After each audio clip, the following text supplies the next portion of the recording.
Hello everyone. तो चलिए हमारे नेक्स्ट क्वेश्चंस को हम स्टार्ट करते हैं। जो हमारे रिमेनिंग क्वेश्चंस बच गए थे 2022 के, जो हमारे पास पीआरटी का पेपर था उसके। तो चलिए स्टार्ट करते हैं फर्स्ट क्वेश्चन से। फर्स्ट क्वेश्चन हमारे पास दिया है कि in order to fence a square fix 36 pole were used, the distance between two conjugative pole is 6 metre, then the area of the square। देखो इस तरीके से स्क्वायर है, यहाँ पर हमारे पास पोल लगाए गए हैं इस तरीके से इसके चारों तरफ।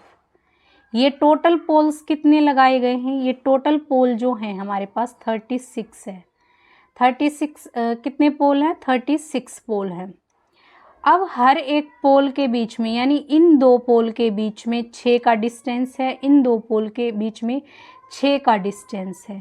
तो अगर मैं यहाँ से इसकी इस तरीके से ये वाली चीज़ निकालूँ तो ये निकालने के लिए मुझे पेरीमीटर चाहिएगा।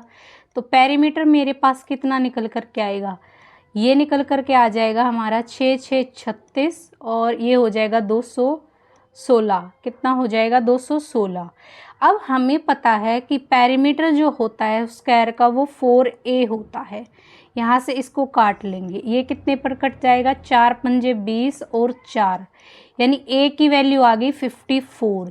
अब हमें पता है कि एरिया ऑफ स्क्वायर क्या होता है? वो होता है a स्क्वायर।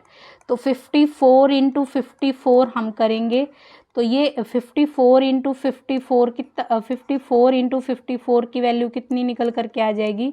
ये आ जाएगी 2916। ठीक है, तो कौन से ऑप्शन में है? ऑप्शन नंबर 4 में। ठीक है, मतलब सबसे पहले हम यहाँ से पेरीमीटर निकालेंगे। पेरीमीटर का फॉर्मूला हमें पता है, स्क्वायर का 4a होता है। 4a से यहाँ से a क्या होती है? साइड होती है, साइड निकाल लेंगे हम 54।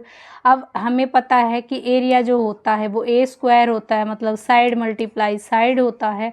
तो यहाँ से साइड हमारे पास 54 आ गई। 54 की मल्टीप्लाई 54 से करेंगे तो 2916 जो है हमारे पास, इसका क्या मिल जाएगा? राइट आंसर मिल जाएगा। चलें नेक्स्ट पे।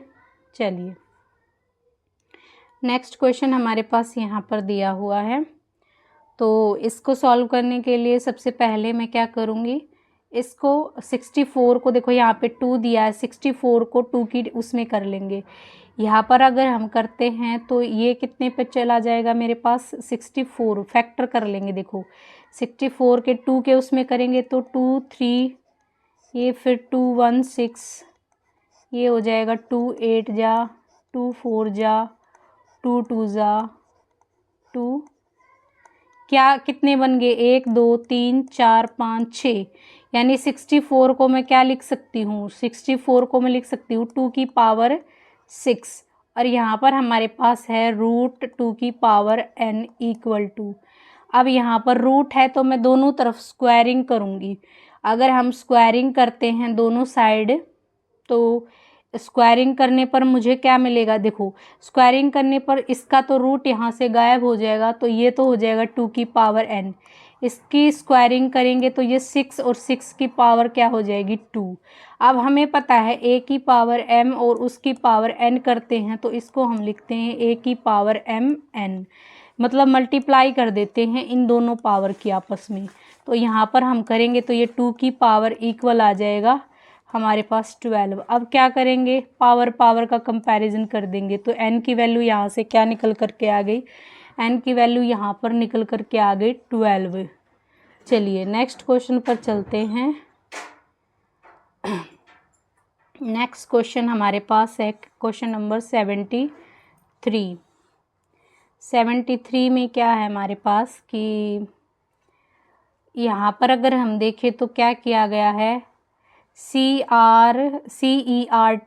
को लिखा गया है XVIZ। ठीक है, यहाँ पर क्या किया गया है? जो फर्स्ट लेटर है उसका उसके अपोजिट से यहाँ पर कोडिंग करी गई है। मतलब अगर हम दोनों का देखें तो सम जो आएगा मेरे पास वो 27 आएगा। तो यहाँ पर देखो इसको क्या करेंगे, इसमें यहाँ पर हमें पता है पहली बात तो E का अपोजिट लेटर V आता है, V, तो ये ऑप्शन तो गया, ये भी गया, बच गए 2। अब यहाँ से देखेंगे हम, इसका लेटर देख लेंगे, फोर्थ लेटर, इसका फोर्थ लेटर है हमारे पास डी, तो डी का अपोजिट होता है हमारे पास डब्लू। तो ऑप्शन नंबर जो है 3 जो है इसका करेक्ट हो जाएगा, यानी कि अपोजिट के साथ इनकी पेयरिंग की गई है। दोनों का सम करके देखते हैं अगर हम, तो 27 हमारे पास बनेगा। ये लॉजिक यहाँ पे होल्ड हुआ था। नेक्स्ट पर चलते हैं। ओके, नेक्स्ट क्वेश्चन पे हमारे पास देखिए क्या हुआ है। यहाँ पर ए है, फिर जेड है, फिर एम है, फिर एस है, यानी ए का नंबरिंग करें तो 1 है, यहाँ पर 7 है, यहाँ पर 13 है और यहाँ पर 19 है। क्या हुआ है, हर एक में +6 हुआ है। क्या हुआ है, +6 हुआ है। तो 19 के अंदर 6 जोड़ते हैं तो क्या बनता है, 25, और 25 किसका होता है, हमारा y का होता है। तो ये दोनों तो गए। अब यहाँ और इसमें से हमें ऑप्शन लगाना है। अब एक और चीज़, जब ये दोनों की जो पेयरिंग हमें दी हुई है, ये अपोजिट पेयरिंग दी हुई है, मतलब अगर मैं दोनों लेटर का सम करती हूँ तो मेरे पास 27 आता है, तो उसके अकॉर्डिंग हमारा आंसर जाएगा ऑप्शन नंबर 4। ठीक है, नेक्स्ट पर मूव करते हैं। यहाँ पर हमें बताना है क्या होगा।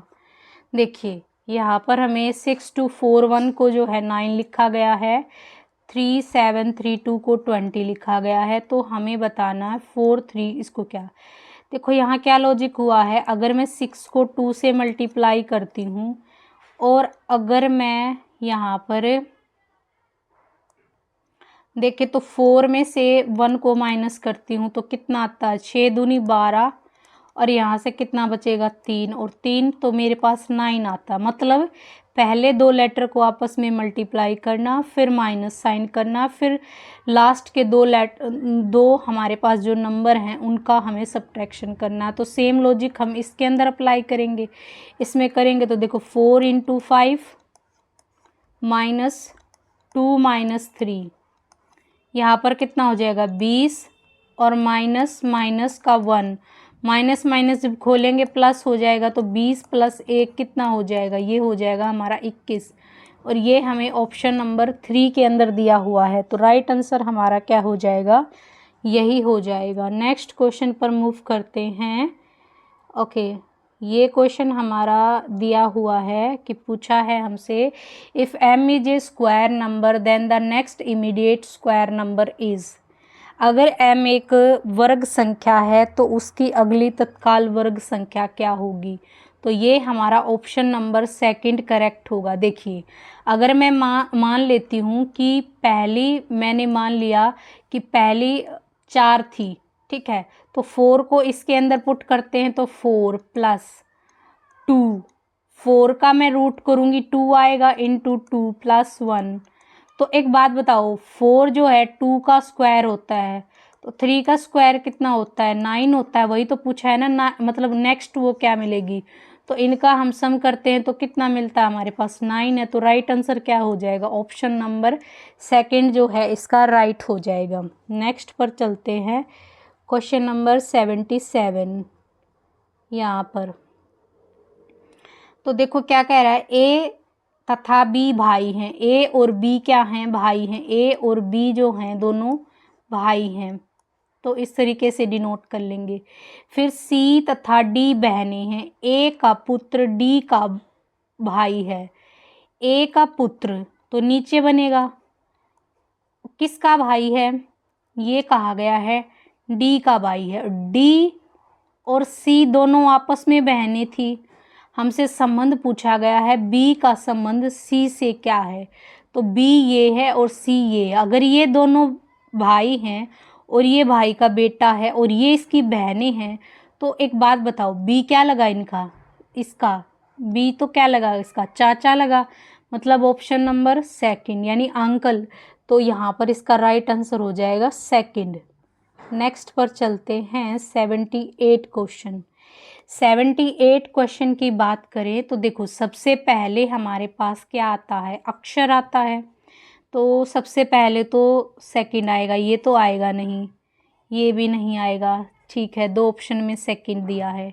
अक्षर से मिलकर हमारे पास शब्द बनता है, मतलब इसमें 3 है, इसमें भी 3 है, दोनों। फिर अक्षरों से मिलकर हमारे पास वाक्यांश मिलता है, यानी ऑप्शन नंबर फर्स्ट जो है इसका राइट हो जाएगा। और वाक्यांश से मिलकर हमारे पास क्या बनता है, वाक्य बनता है। तो करेक्ट सीक्वेंस हमारी यही हो जाएगी। चलिए नेक्स्ट पर देखते हैं 79 क्वेश्चन। 79 क्वेश्चन में हमारे पास यहाँ पर इसके फैक्टर पूछे हैं। तो देखिए, जब भी हमें इस तरीके का क्वेश्चन पूछा हुआ कि फैक्टर हमें बताने हैं तो हम ऑप्शंस की मदद लेंगे। जैसे कि अगर मान लेते हैं हम 1 बाय 1 ऑप्शन करके देखते हैं। देखिए, अगर मैं यहाँ पर ऑप्शन नंबर सेकंड को उठाती हूँ तो देखो, x की मल्टीप्लाई 3 से करूँगी तो मेरे पास क्या आ जाएगा 3x। फिर x की मल्टीप्लाई -2x से करूँगी तो -2x स्क्वायर आ जाएगा। फिर 2 की मल्टीप्लाई 3 से करी तो प्लस का 6 आ जाएगा। फिर 2 की मल्टीप्लाई से तो ये कितना हो जाएगा माइनस का 4x। इसको सॉल्व करेंगे तो क्या बनेगा हमारे पास -x -2x स्क्वायर।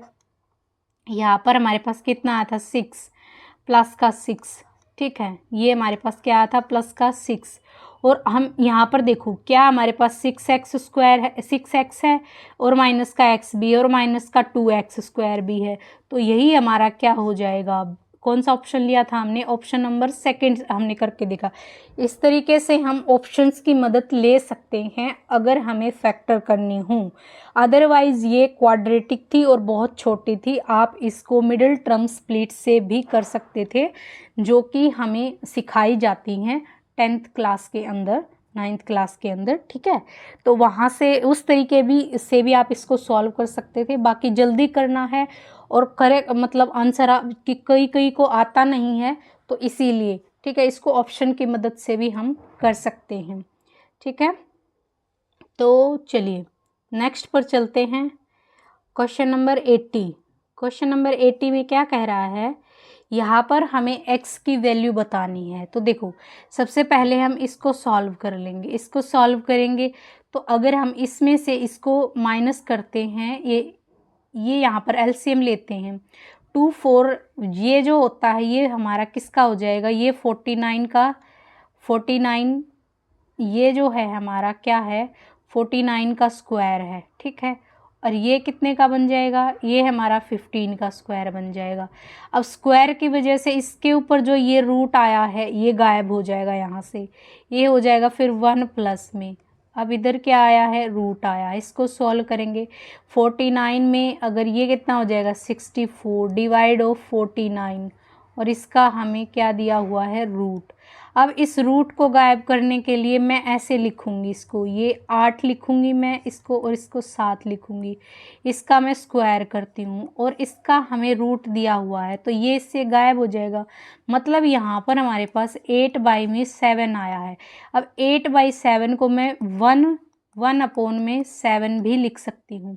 तो देखो, अब हम यहाँ पर कंपैरिजन करके देखिए इधर वाली टर्म से 1 तो 1 आया है हमारे पास, प्लस में ये x/7 आया, ये कितना आया 1/7। इसका मतलब x की वैल्यू यहाँ पर क्या रही होगी, x की वैल्यू यहाँ पे 1 रही होगी। तो ऑप्शन नंबर हमारा यही क्या हो जाएगा, राइट होता है, ठीक है। तो हमारा क्वेश्चन पेपर यहीं समाप्त होता है। अगर वीडियो पसंद आए तो वीडियो को लाइक करें, चैनल को सब्सक्राइब करें, अपने दोस्तों के साथ शेयर भी करें।